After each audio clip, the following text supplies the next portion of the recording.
Greetings, everyone. I'm Michael Nagler with the Meta Center for Nonviolence, and this is your Nonviolence report for July 2025, first of that month. I'd like to start off today by saying we have a new word in the nonviolence vocabulary.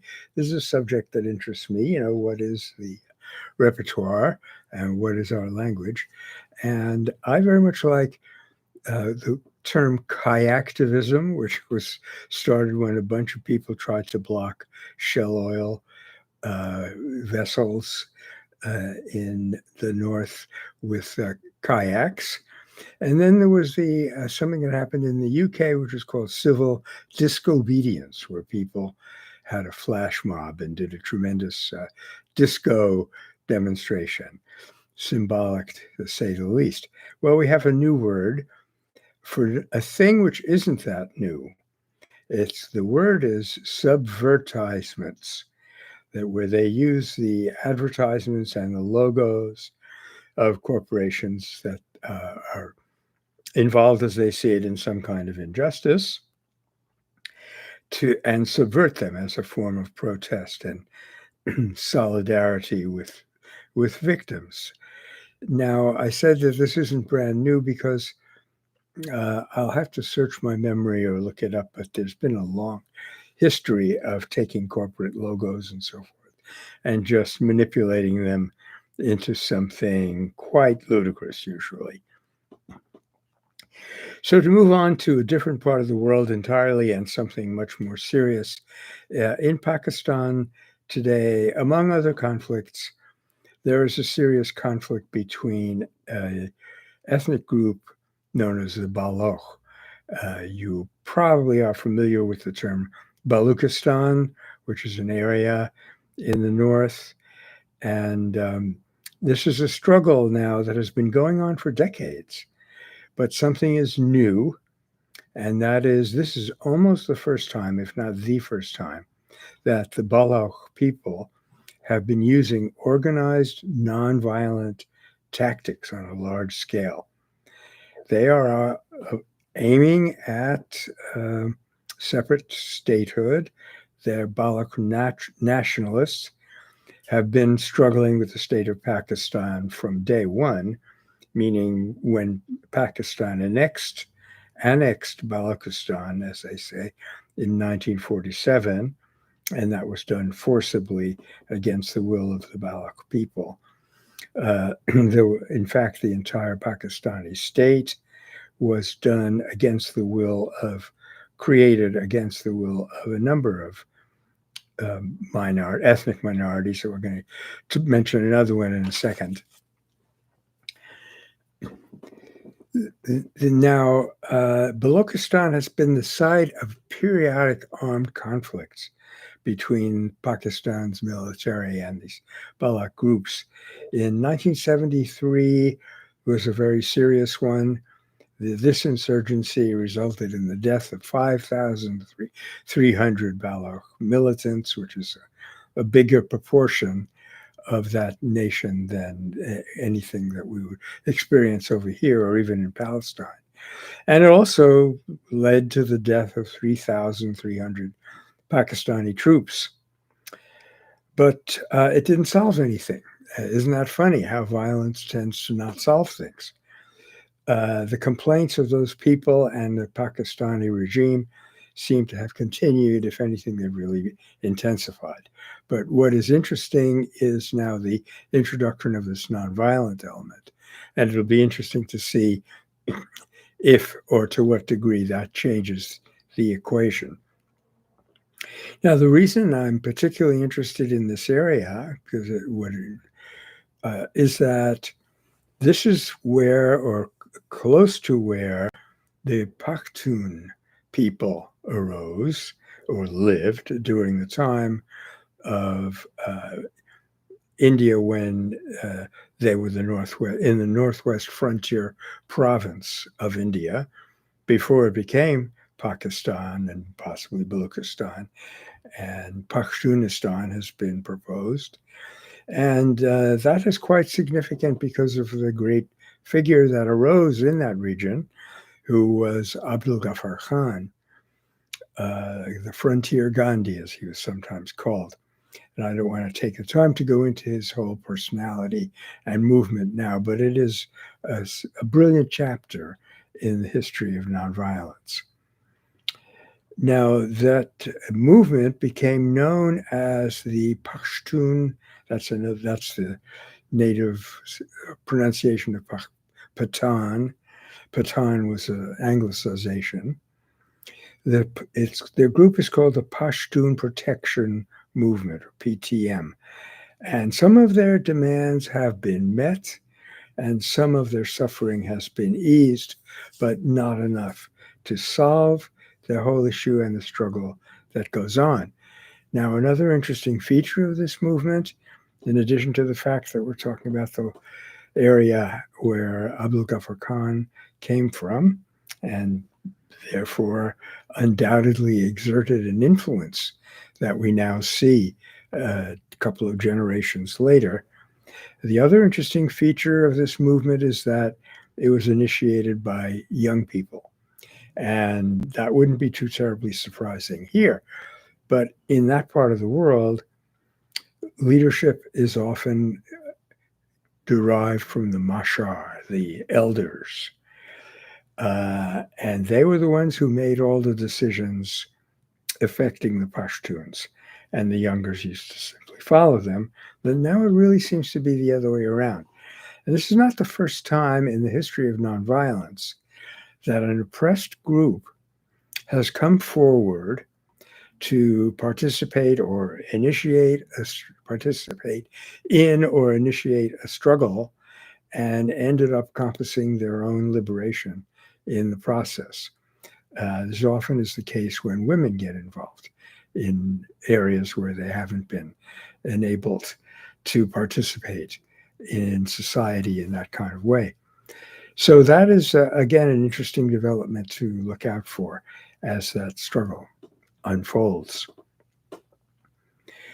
Well, as we know, a very, very serious struggle in the world right now, which has a couple of rather small nonviolent elements within and around it, is the really heartbreaking, grinding, dehumanizing violence going on in Gaza. And that has repercussions all over the world. 27 students have recently been arrested in the UK because they were defying a ban on a group which was a nonviolent pro-Palestine group. And I just wanted to read one of their statements. They said, "We oppose genocide, dash. I didn't think that was controversial, dash. And we support the people who resist genocide," one of them said. So they had gathered in central London to publicly support a group called Palestine Action when the Metropolitan Police arrested them. So they have actually been now designated as a terrorist organization by the UK government. My hope is that this calling groups and individuals terrorism will eventually backfire, because, I mean, it is already so patently absurd that it simply will not stick anymore. That's what I hope might develop. Now, one of the defenders was a reverend named Sue Parfit, who formerly was a government attorney. She's now an emeritus professor, and she's 83 years old. And she was protesting along with a bunch of healthcare workers who had gathered around a statue of Mahatma Gandhi in Parliament Square with big signs saying, "I oppose genocide, I support Palestine Action." This is a very important element in a nonviolent protest or other dimension of nonviolent struggle.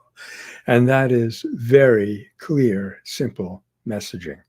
And this, couldn't be more compelling. I oppose genocide. and therefore I support Palestine Action. Now, in a group, an organization that we often talk about, almost always talk about here on the Nonviolence Report, which is Nonviolent Peace Force. We follow them pretty closely. And I'm very happy to see that they now are offering psychological first aid training. This is a new part of their work. It brings in the psychological parts of safety. They've always been interested in security, in keeping their staff from being harmed, and they've done that very successfully. There's been very few injuries in the organization. But just to be anecdotal for a second, I had a student at Berkeley named Lizzie Brock. She was very idealistic, very, very, very nice person. I was very fond of Lizzie. And she went down to South America, I think probably to Colombia, and was down there for 2 years. She came back. I, of course, talked to her. How are you doing, Lizzie? It seemed like everything was fine. She wasn't feeling any repercussions. And then one day, oh, I don't know, maybe 2 or 3 months after she came back from those 2 years in Colombia, where it very, very painful and devastating violence was being visited on villagers by military and paramilitary. When she came back from seeing all of that, she was walking across Telegraph Avenue one day, and suddenly in the middle of nowhere, she had a horrendous panic attack and almost couldn't get herself across the street to safety. So that was a delayed reaction, and that in itself is interesting. But Lizzie wasn't the first case in which I, for one, was aware that the people who do this work can be very fit and healthy and engaged while they're doing it. But what they see, and it's not so much the dangers to their own person. That's what's interesting, though that does, of course, come up.